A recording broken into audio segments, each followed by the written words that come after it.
Est-ce que c'est un signal que l'Europe envoie en disant attention, les prochains, vous aussi vous paierez. Hein, la prochaine fois qu'on nous demandera de l'aide, eh ben il y aura une taxe sur les dépôts bancaires.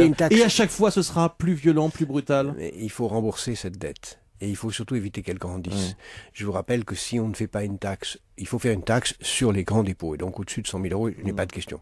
Mais il faut bien se rendre compte que si on ne fait pas la taxe de 6% qui vient d'être faite pour les petits dépôts, c'est exactement ce que paye un épargnant français sur son dépôt en 3 ans par l'inflation.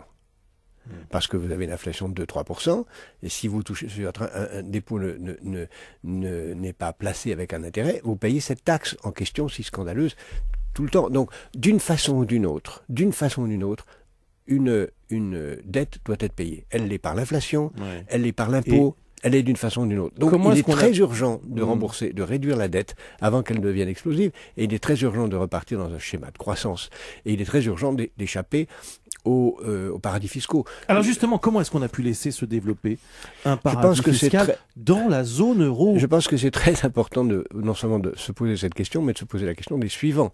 Parce que la leçon qu'il faut tirer de Chypre, c'est pas seulement qu'il faut régler ce problème en mettant ce pays aux normes, s'il veut rester dans la zone euro, en évitant qu'il devienne une porte d'entrée d'innombrables mafias, en faisant en sorte qu'il paye l'impôt sur les sociétés comme tout le monde. Mais il faut se poser la question sur d'autres, parce qu'il y en a d'autres en Europe.